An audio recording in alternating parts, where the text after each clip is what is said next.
Night enveloped a village called Mbuka, located deep in the jungle of Africa. Only the whisper of the wind through the leaves and the gentle lapping of the river disturbed the peace of this corner of the world. But recently this peace has been shattered. The villagers began to fear what was hiding outside their homes in the dark jungle of the forest. It was said that there was a beast there, so powerful that no hunter dared to go hunting for it. A beast that devoured livestock and people, leaving no trace but terrible screams in the silence of the night. Amadou, the chief hunter of the tribe, was a man of steadfastness and strength. He was respected for his courage and wisdom. He raised his daughter Aisha alone after her mother died many years ago. Aisha, although young, already had the sharp mind and strength of character of her father. She was also one of the few who dared to go into the forest despite the rumors of the beast. One night, when the moon was shining full over the forest, I heard the terrible screams again. This time, a man had disappeared. The loss caused panic among the villagers, and the elders of the village gathered a council. They decided that the beast must be destroyed. Amadou, as the best hunter, took on this mission, even though it could cost him his life. The next morning, Amadou got ready to hunt. His bow was set up, his arrows sharpened, and his heart determined. He said goodbye to Aisha, promising to return before sunset. Aisha, watching him, felt uneasy, but did not dare to say anything. She had always believed in her father's strength, but this time, something inside her told her that this hunt would be completely different. Amadou set off west of the village, into the densest thickets of the forest, where the beast was rumored to live. Its tracks were almost invisible, but the old hunter knew how to track even the most cautious prey. He walked for several hours without finding any concrete signs, but he felt that he was getting closer to his goal. Something in the air told him that the beast was somewhere nearby. Suddenly, the forest became quiet. The birds stopped singing, and the leaves did not rustle underfoot. Amadou stopped, feeling that something was watching him from the shadows. He slowly raised his bow, ready to shoot an arrow at any moment. Suddenly, from somewhere in the dense bushes, he heard a low growl. It was an animal. Amadou felt a cold sweat run down his body. He knew that everything would be decided in an instant. The beast jumped out from behind the trees, and the hunter, without hesitation, pulled the bowstring and shot an arrow. The arrow hit the target, and the beast fell to the ground with a loud roar. When all was quiet, Amadou slowly approached the body of the beast. The feeling of triumph was replaced by uncertainty. The beast seemed strange. Its face did not look like an animal, but rather like a human. He crouched down next to it to get a better look at the prey, and then his heart stopped. In the place of the beast was his daughter Aisha. Amadou was frozen with shock. Her face was distorted, but he could not be mistaken. It was her. How? Why? His head was spinning. He sat beside his daughter's body, unable to comprehend what had just happened. Amadou tried to find an explanation, but no thought would come to him. The darkness of the forest seemed pitiless and gloomy. Amadou sat in this darkness, not knowing how to get home or what to tell people. Amadou sat in silence, never taking his eyes off Aisha's lifeless body. His mind was in chaos. How could this have happened? How could his daughter have turned into a beast? Tears streamed down his face, mixing with the dirt and sweat that covered him after the hunt. He replayed in his mind the moments when he had shot the arrow, sure that he had hit the animal. But now Aisha was lying in front of him. Memories of her childhood flashed before his eyes. Her carefree laugh as she ran through the woods, her curiosity about every animal, every stone or flower. She was his pride. And now, with incredible pain in his heart, he realized that he had killed his own child. Amadou suddenly heard a rustling behind him. The forest was not empty. He felt that someone was watching him. However, this sound was not that of a predatory animal. It was a quiet step, cautious, as if someone did not want to be heard. He slowly got to his feet, trying to collect his thoughts. An old woman came out from behind the trees, wrapped in a dark cloak, her eyes glowing in the half-light. She was known in the village as a Kani, a healer and shaman, but many believed her to be a witch. Her presence here, deep in the forest, confused Amada even more. "That was your daughter," Akani said softly, her voice sounding like wind in the darkness. "But you didn't know what she became. Don't blame yourself for what happened. It was not your hands that chose this fate." Amadou raised his head and looked at her in pain. "How? Why did she become such a monster?" His voice trembled with despair. "She was an innocent child, my only daughter." Akani came closer and knelt down next to Aisha's body. She gently placed her hand on her forehead and whispered a prayer in the ancient language of the tribe. "Many years ago, your ancestors made a deal with the spirits of the forest," she said, looking up. "They took the power that was supposed to protect your family, but it didn't come without a price. A curse has fallen upon your kind, and every third generation a child is born who can transform into a beast. Its nature is hidden for a time, but then it awakens and begins to control it. Aisha is a victim of this ancient agreement. She is not to blame for what she has become." Amadou could not believe his ears. A curse? A deal with the spirits? It sounded like a legend passed down from generation to generation, but he had never taken these stories seriously. His daughter had been an ordinary child. How could it all be true? "What now?" he asked, beginning to feel his world falling apart. "How am I supposed to live with the fact that I killed my daughter?" Akani looked at him with wisdom in her old eyes. "It's not easy to live with, Amadou," she replied. "But remember, her soul is now free of the curse. She is no longer a beast, and her suffering is over. But your task is not yet complete. You must return to the village and tell the people the truth. They need to know why all this happened." "But who will believe me?" he asked in despair. "Who will believe that I'm not to blame for her death?" "People always believe what they fear," she said. "You can either hide the truth or tell it. The choice is yours, Amadou. But remember that sooner or later the truth comes to the surface, no matter how deeply it is buried." With these words, Akani disappeared into the shade of the trees, leaving Amadou alone with his pain and many questions. He stood in place, feeling his mind filled with contradictions and doubts. Was it really a curse? Could he believe it? And most importantly, how could he explain all this to the people who were waiting for him to return? The sun was beginning to set over the horizon, and Amadou realized that time was running out. He could not wait any longer. He picked up his daughter's body in his arms and, with a painful heart, he slowly walked back to the village. Amadou walked past the dense trees, feeling the weight of not only Aisha's body, but also of boundless guilt on his shoulders. Every step he took was heavy, and it seemed as if the path back to the village would take forever. His daughter's body was cold, and every time he looked at her, he was reminded of what had happened. When he finally reached the edge of the village, the people who had been waiting for him to return quickly gathered around. Their faces expressed anxiety and anticipation. They knew that Amadou had gone to hunt the beast, and they expected to see the triumph of a hunter returning with his prey. It's Aisha," one of the women exclaimed. Unable to believe her eyes, Amadou did not answer. He silently laid his daughter's body on the ground and looked into the eyes of the people around him. There was everything in their eyes: surprise, horror, suspicion. "I found a beast in the forest," he began, keeping himself in control. "I thought it was the one who was attacking us. I shot an arrow, and only then did I realize that it was my daughter."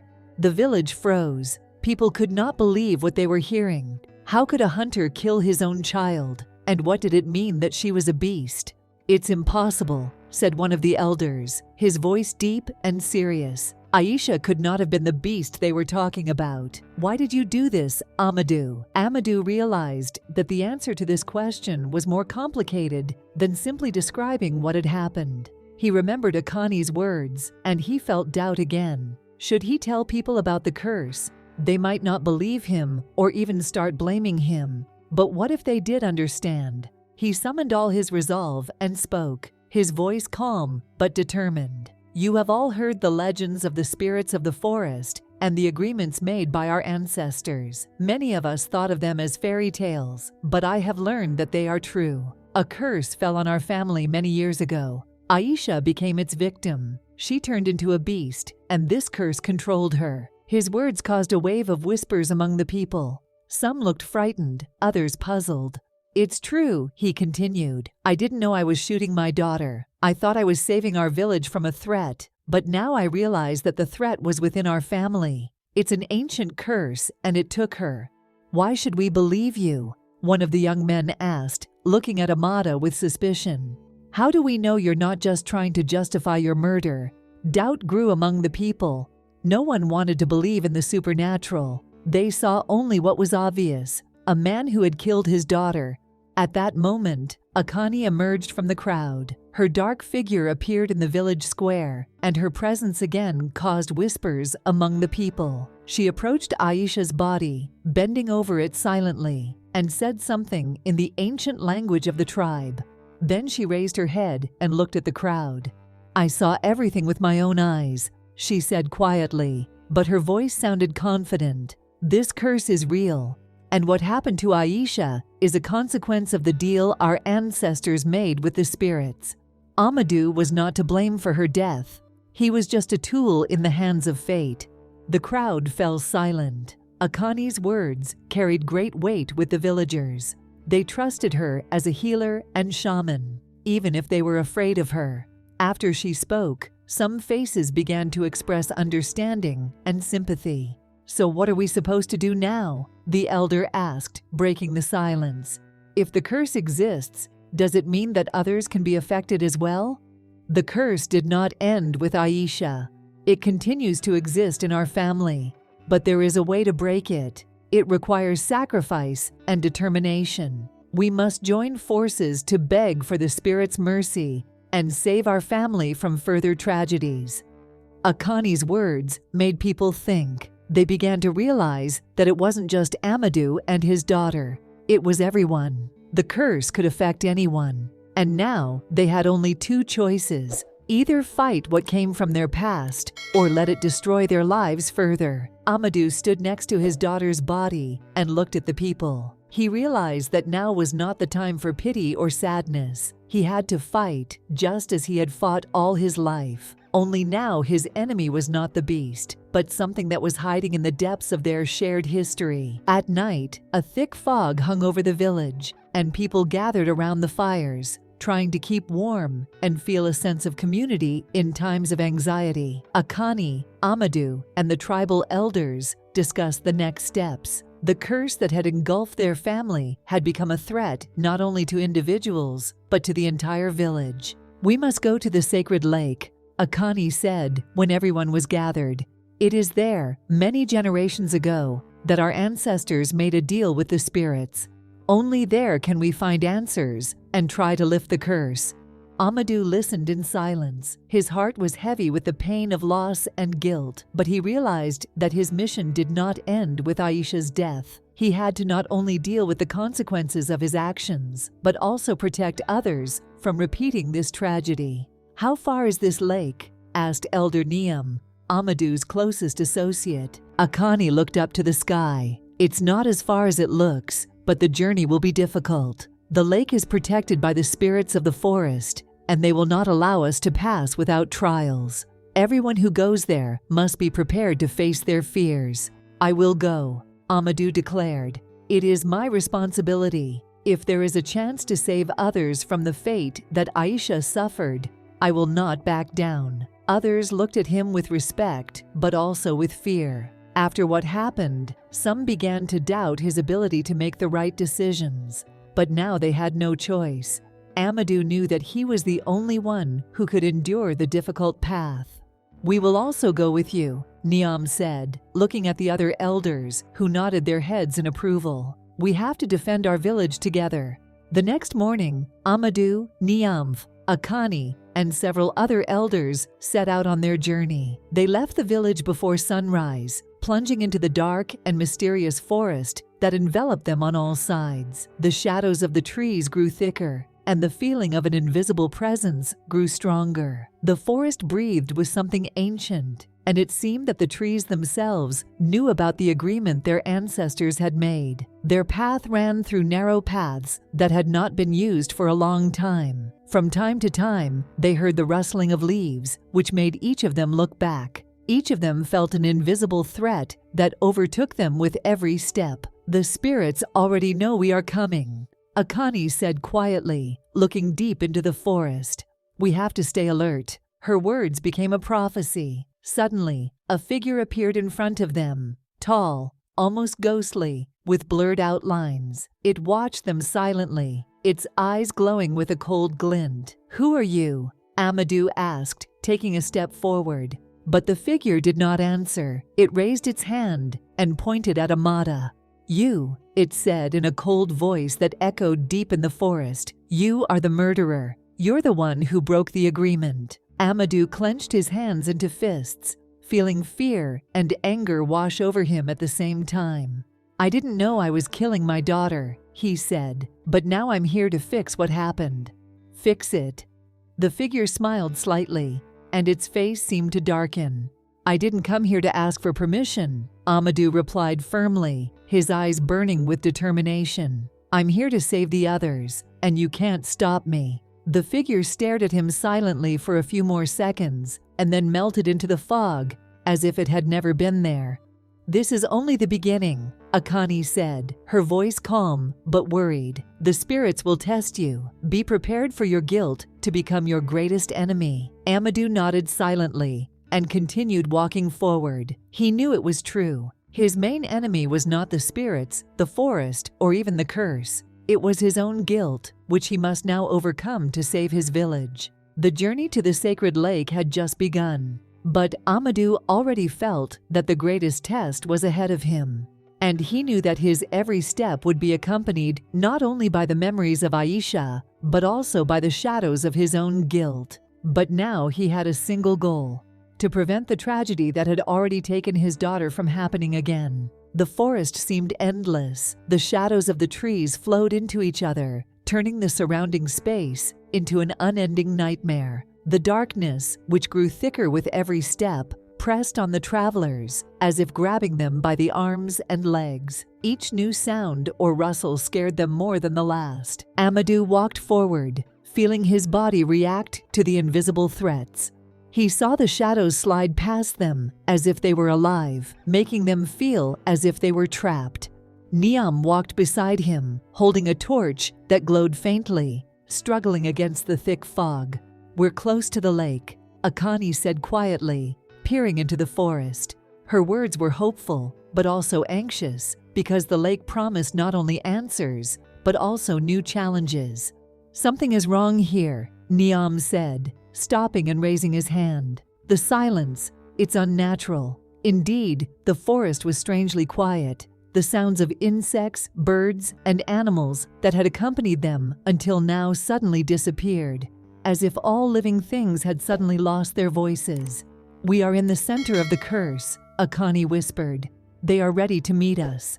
And then, as if in response to her words, an unexpected light appeared in front of the travelers. It flashed in the darkness, almost like a star, but it was approaching quickly. Amadou froze, tensing all his muscles. He instinctively reached for the knife he kept on his belt. "Stay calm," Akani said quietly, putting her hand on his shoulder. "This is not an enemy, it's a guide." The light came closer, and soon it became clear that it was coming from a small creature that barely reached their knees. It looked like an ancient spirit that had once been painted on cave walls. Small, with transparent wings and glowing eyes, it watched them with mixed emotions of fear and curiosity. "You seek the path to the lake," the creature whispered, its voice so soft that it seemed as if it could not be heard. "But you must pay a price for that path." "What is that price?" Amadou asked, feeling a sense of anxiety grow in his chest. "The price of anyone who has disturbed the balance between the spirit world and the human world," the creature said, leaning forward slightly. Amadou felt his body freeze. He realized what it could be. His thoughts quickly raced through his memory, stopping at the image of Aisha. What more could he lose? He had already lost everything he cared about. "I have nothing else," Amadou replied in a low voice. "My daughter is dead. My family is cursed. What more do you want?" "Your guilt. It is your greatest wealth. You have to give it away to move on." "Guilt is what keeps you here," she explained in a low voice. "It's a burden that keeps you from moving forward, but maybe it's what protects you from real tragedy." Amadou felt two feelings struggling inside him: the desire to get rid of a heavy burden, and the fear of losing the last thread that kept him connected to reality. "How can I take the blame?" he asked, looking at the little creature. "That will be your own decision. But if you want to move on, you have to do it." Amadou sighed. He knew that this decision would not be easy. The internal struggle that was going on in his heart became even more acute. He could deny his guilt and continue on his way to the lake, but wouldn't he lose something important, something that kept him afloat despite all his losses? "I can't," he finally answered. "I can't give up what keeps me on this path." "Then you can't go any further," the creature said, turning away from him and starting to walk away into the darkness. "We could find another way, but it would be even harder," she said, not taking her eyes off Amadou. "You have chosen the path of struggle, and it will not be easy." Amadou was silent. He knew it was true. His decision entailed new trials, but he could not do otherwise. Now his journey had become more than just a battle to save the village. It had become his own path of purification, a path to inner peace that he could only find through the trials that lay ahead. They continued on their way, going even deeper into the forest, where the shadows grew thicker. But Amadou walked with renewed determination. He knew that this path could destroy him, but it was his destiny, and he accepted it. A few hours later, they came to the lake. It lay before them silent and dark, as if hiding some secret beneath its smooth surface. The water reflected every star in the sky, creating the illusion of bottomless depth. This place has always been considered sacred, but no one came here unless it was absolutely necessary. Old legends told of spirits guarding the lake, taking away anyone who disturbs its peace. Amadou stood on the shore, gazing into the dark waters. His thoughts were filled with memories. He remembered how he and Aisha had once come here to look for answers. She was just a child, but even then there was something strange and mysterious in her eyes. She asked questions that frightened him with their depth. "What is this place?" Niam asked quietly as he approached Ahmad. He was looking at the lake carefully, as if afraid that something was about to emerge from its depths. "This lake is the border between our world and the world of spirits," Akani answered, standing next to them. "Here, everything that is dead but has not found peace can get its chance to return. But this requires more than just a wish. It requires a sacrifice." Amadou was lost in thought. He couldn't stop thinking about what had happened to Aisha. Could she still be alive? Was it possible that her spirit was somewhere here, in the waters of this lake, waiting for him? Perhaps all the strange things that had happened after her disappearance were connected to this very place. "I'll make a sacrifice," he said suddenly, jolting himself out of his thoughts. "A sacrifice? You don't even know what they might demand. There are no easy solutions here, Amadou. This is not a battle that can be won by force." "I know what I'm doing," he replied resolutely. "I've lost everything, and if there is even the slightest chance of getting Aisha back, I'm willing to pay any price." Niam frowned. "Are you sure? You don't even know what awaits you." Amadou looked at him. His gaze was cold, but at the same time filled with inner pain. "I've lost everything before. There is nothing that can scare me more than what I have already experienced." Akani walked to the water's edge and leaned down, touching the surface with her fingers. "It's not just about you, Amadou," she said softly. "It's about how your actions will affect others. But if you're ready, I'll take you through the ritual." Akani began to sing an old song that her grandmother had once taught her. Her voice sounded quiet but confident, as if it merged with the night wind. Niam stood aside, watching with a cautious anxiety. His instincts told him that this place was dangerous, but he could not stop Amada. This was his path. Amadou walked over to the water and put his hand out to it. The cold touched his skin, piercing him to the bone. He felt something begin to change around him. The water beneath his hand began to glow with a faint green light. "You're halfway there," Akani said, still singing. "Now you have to do what the spirits demand." Amadou thought for a moment, his heart beating faster. What do they want him to do? What sacrifice must he make?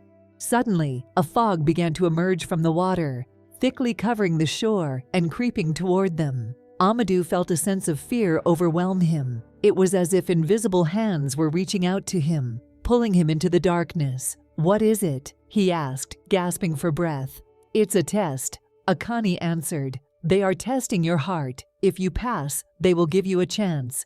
If not, you will remain in their world forever." Amadou gripped the handle of his knife tighter, but it did not bring him peace. He knew that strength would not help him here. This was something more, a test of his will and willingness to sacrifice. And then, right in front of him, a figure began to appear from the fog. It was a girl, small and frail, with long hair that fell over her shoulders. Her eyes shone with a bright light that pierced the darkness. "Aisha," Amadou whispered, recognizing his daughter. She stared at him silently, as if waiting for him to come to her. Her gaze was cold and yet piercing, just as it had been the day she disappeared. "You have come," she said in a soft, barely audible voice. "But are you willing to pay the price for your desire?" Amadou felt his body burn with emotion. He took a step forward, but suddenly felt that he could not move. "What do you want, Aisha?" he asked, his voice trembling. "You have to make a choice," she said, still looking at him. "You can have me back, but it will cost you everything you have. Are you ready for that?" Amadou froze. He had always thought he would do anything to get his daughter back, but now that the moment had come, he didn't know if he could really do it. "Your choice will change everything," she added, reaching out to him. Amadou took a deep breath. His hands were shaking, and he didn't know what to say. "What is the price?" Amadou asked quietly, trying to regain control of his thoughts. Aisha stepped closer, and her every movement reminded him of the moments when she was a little girl, and he carried her in his arms. But now she was different. She was not just his daughter. She was a spirit that had returned to test his will. "That's the price of your humanity," she answered quietly. "You already made one choice when you decided to kill your father. You killed to get your inheritance. Now you have to make another choice. Either you give your life so that I can return to the world of the living, or you leave me here in this lake forever." Amadou felt something breaking inside him. He had killed his father, hoping to gain power and wealth, but instead, he had only received pain and loss. And now he was facing the most important sacrifice of all his own life. "You want me to die?" he said, his voice trembling. Aisha did not answer him immediately. Her gaze was filled with a mysterious calmness. "This is not death, Amadou. It is an exchange. You are giving up your existence for mine, but it will be your choice." He stood in front of her, torn between the desire to win her back and the fear of losing himself. Was his life worth staying in this world? All his dreams of power and strength had been shattered, and now he was left with an empty existence. Amadou remembered his father. He remembered the moment when he grabbed the knife and did the inevitable. At the time, he thought that his inheritance would give him a new path in life, that his actions were justified, but the reality turned out to be different. And now, faced with this terrible choice, he realized that the most important thing in his life was not his inheritance, but those he loved. "You can leave me here," Aisha said, seeing his doubts. "But if you leave, I will be gone forever. My spirit will never find peace." Amadou took a step forward, his heart pounding. He knew that his decision would change everything. "I'm ready," he said, summoning all his will. "Don't rush," she said, raising her hand. "This is a choice from which there is no return. You must realize that if you give your life, your soul will become part of the lake. You will never return to this world." "I killed my father," he said, his voice bitter. "I lost my daughter. My soul no longer belongs to me. If I can bring you back, it will be the last thing I do right." Her words brought him a kind of inner relief. He felt that he had made the right choice, even if it meant his end. "What now?" he asked. "Now I will return to life," Aisha replied, and her image began to change. Her body began to glow, as if the spirit of the lake had begun to accept her into the world of the living. At the same time, Amadou felt his strength leaving his body. He slowly sank to his knees, feeling his life draining away with him. Darkness gradually enveloped him, but at the same time, he felt peace. His choice had been made. In the last moments before his eyes closed forever, Amadou saw Aisha's figure gradually take on human features, returning to the world of the living. Then everything plunged into darkness. Aisha stood on the shore of the lake, looking at the calm waters that carried the shadows of the past. Her body was no longer ephemeral. She was alive again. The lake had given her life, taking in return the soul of her father, Amadou. The water made a slight noise, as if it were whispering a story that she now had to tell the world. Aisha took a deep breath, feeling the coolness of the morning air envelop her body. It was so strange to feel alive again, after such a long time of isolation in the world of shadows. She felt every movement of her muscles, every breath, and it seemed like a miracle. But at the same time, her heart felt heavy. The price of her return was Amadou's life. She realized that this was the only possible solution. Amadou had chosen his path, and now she had to find hers. Her heart ached for the loss of her father, but she knew that what he had done was not in vain. He made a choice that gave her life, atoning for his mistakes. Now she had to return to her tribe and live with this truth. Aisha began her journey to her home village, each step filled with weighty reflections. She realized that her return would raise many questions, and that not everyone would believe the truth. It was hard to imagine how the tribe would perceive her return after so many years of absence. For many, she was dead, and for others, she was just a myth. The road through the jungle was quiet. Each step Aisha took seemed to erase old memories and prepare her for a new life. She recalled her childhood, running along these paths, playing with other children, and feeling safe in the shadow of her parents. Now everything had changed. Her mother had long since left this world, and the only one left was her father. But now he was gone. Finally, she saw the village in the distance. Its outline looked familiar, but at the same time it felt like an eternity since she had last stood here. Her heart was pounding as she approached the entrance, watching the villagers stare at her in surprise. "This is impossible," one of the older men said. "Aisha? She's back," one of the women shouted, running quickly to her, looking at her with distrust. "But she's been gone for a long time. This is some kind of deception," a younger hunter shouted, looking at Aisha with suspicion. Aisha took a deep breath, preparing to speak. "I am Aisha." Her voice was quiet but confident. "I have come back from another world to tell you the truth." She began her story, slowly and carefully, recounting the horrors she had experienced, how she had fallen victim to a curse, and the father who had sacrificed his life to bring her back. The people listened with silent respect, but her every word was met with disbelief in their eyes. For too long they had lived with legends and fear of the unknown to immediately believe that this was not a dream or an evil spirit. But the tribe's elder, wise and experienced, stepped forward. "If what you say is true," he said slowly, "then we must take it as a sign. The lake has always been a place of power and mystery. We must not deny it." Aisha felt a wave of relief. The elder's words had weight, and now there was more hope that the tribe would accept her. Over the next few days, she stayed in the village, helping others and restoring connections that seemed to have been lost forever. Her return became a symbol of new life for many. People began to believe in the power of the lake and that her story was not just a fiction. But at night, when everything was quiet, Aisha still felt the pain of loss. She knew she could never bring her father back, but his sacrifice would always live on in her heart. And now her mission was clear. She had to become the new protector of the lake so that its power would never take innocent lives again. Aisha stood on the edge of the village, looking out to the horizon where the jungle merged with the sky. She knew that her journey was just beginning.